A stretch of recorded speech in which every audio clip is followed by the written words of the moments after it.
Hello నమస్తే అండి. ఈరోజు చల్ల పులుసు తయారు చేసే విధానం చూపిస్తాను. ఒకసారి దానికి ఏం కావాలో చూద్దానండి. మన ఇంట్లో పెరుగు ఎక్కువగా ఉన్నప్పుడు మజ్జిగ పులుసు, చల్ల పులుసు చేస్తాం. దీన్ని చల్ల పులుసు అంటారు, లేదంటే మెంతి మజ్జిగ అంటాం. దీనికి పెరుగు, గట్టి పెరుగు అయితే అవసరం లేదు. మజ్జిగ చిక్కగా ఉన్నా, లేదంటే పెరుగుని కొంచెం ఇలా పలచం చేసుకున్నా చేసుకోవచ్చు. దీనికి కావాల్సిన పదార్థాలు కంపల్సరీగా కొత్తిమీర ఉంటే బాగుంటుంది, పచ్చిమిర్చి. ఇందులో ఇంగు వేయను కాబట్టి వాము వేస్తాం. ఇంగు వేసుకున్నప్పుడు ఇంగు వేసుకోవచ్చు, ఏదో ఒకటే ఫ్లేవర్ యాడ్ చేయాలి. ఇది వాము వేసి చేస్తాం. దీనికి కొంచెం మెంతులు, ఆవాలు, అంతే. నెయ్యి వేసి పోపెడతాం అన్నమాట. దీనికి స్టవ్తో పెద్దగా పని ఉండదు, రుచికరంగా ఉంటుంది. మనకి పని తొందరగా తేమైపోతుంది. కొద్దిగా నెయ్యి వేసి,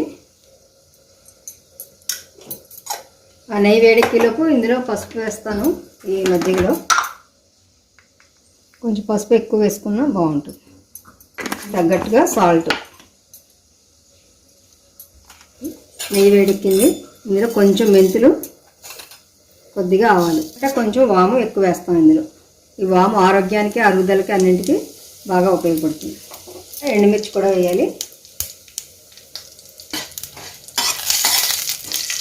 బాగా వేగాక చిట్పట్లాడుతుంటే అప్పుడు పచ్చిమిర్చి వేస్తాను ఇందులో. పచ్చిమిర్చి వేసినప్పుడు దూరంగా ఉండాలి, పేలుతాయి. ఈ మజ్జిగలో పసుపు, ఉప్పు వేసాను. పక్కనే కొత్తిమీర కూడా వేసేస్తున్నాను. ఈ పసుపు మీద పోపుని వేసేస్తే కలర్గా ఉంటుంది. ఈ పోపు అంతా పసుపుని వేసేయాలి.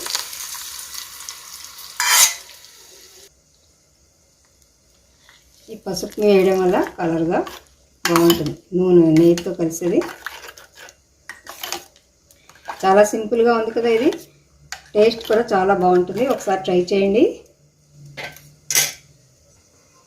ఈజీగా ఇలాగా మెంతి మజ్జిగ చేసుకుంటే ఆరోగ్యంగా ఉంటుంది. ఇది వాము వేసాం కాబట్టి అరుగుదలకి, మజ్జిగ ఎక్కువ తింటాం కాబట్టి అది ఆరోగ్యకరంగా ఉంటుంది.